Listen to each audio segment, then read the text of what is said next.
So for months now, we've been reading mentions on the internet of U.S.-funded biolabs in Ukraine, and we have not taken the bait. We did not do a single segment on this. We didn't even really follow up on the story. It seemed way too unlikely. The last thing we want to do is repeat information that's incorrect or traffic in legitimate conspiracy theories, and those are real, actually.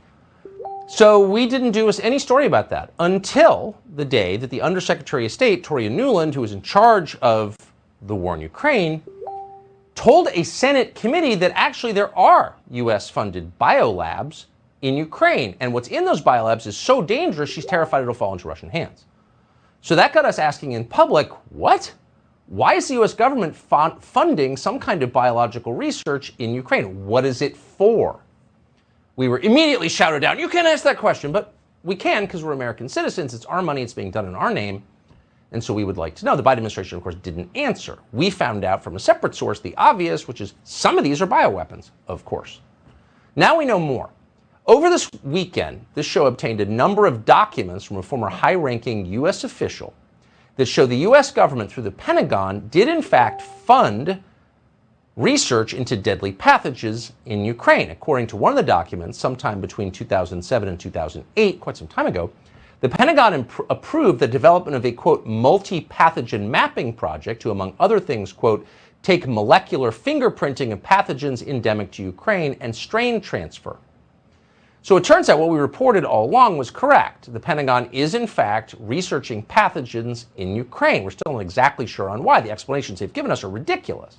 We don't know how long this has been going on, but we know it dates back at least 14 years. Now, we reached out to the Pentagon to see why the DoD was researching pathogens and if the research involved biological weapons, which we can tell you categorically it did. And they pointed us to a fact sheet that the Pentagon released almost 2 weeks ago that is filled with lies and that lots of Pentagon reporters dutifully repeated as if it were true.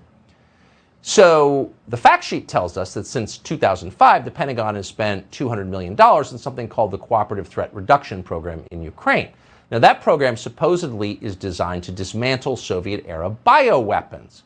But wait a second, how long does it take to dismantle Soviet-era bioweapons? And in fact, if those are the only deadly pathogens in the labs, why would it be worried that the Russians could get them because they would already have them?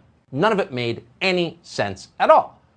We should tell you that in the Pentagon's response to us, they did not deny the existence of multi-pathogen mapping that was mentioned in the memo we retained, nor did they refute the memo's existence. We also got a set of documents from the Ukrainian government. That group of documents lists 30 biolabs in Ukraine that got funding from the U.S. Pentagon. According to these Ukrainian documents, these facilities used the funding for research and the collection and storing of specimens.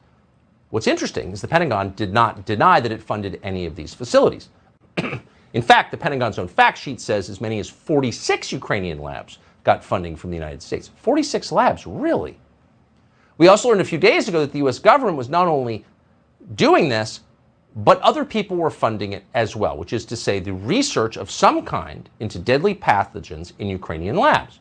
So we learned, thanks to reporting from the National Pulse several days ago, that Hunter Biden's personal investment firm got money to researchers who are working on, quote, isolating deadly pathogens in Ukraine. Now the Daily Mail is reporting that emails on Hunter Biden's laptop confirm that that story is true. So again, we're not exactly sure what this means or where it goes, but ask yourself, in 2014, 2015, did you realize that Joe Biden's son was helping fund some sort of research into deadly pathogens in Ukraine, which is not exactly a hotbed of biomedical research? Why Ukraine? Why not Germany? Why not Japan? Why not a first world country? There's clearly something going on here, and we have the right to know. Sorry, we do. Josh Boswell broke the story for Daily Mail, and we're happy to have him join us tonight. Josh, thanks so much for coming on. I'm sure you've been denounced for writing this news story, so thank you for doing it anyway. What did you learn? Well, first off, I want to make clear that the Russian government is clearly pushing a propaganda line to try and justify their war in Ukraine, right? They're saying that the American government was working on bioweapons in Ukraine.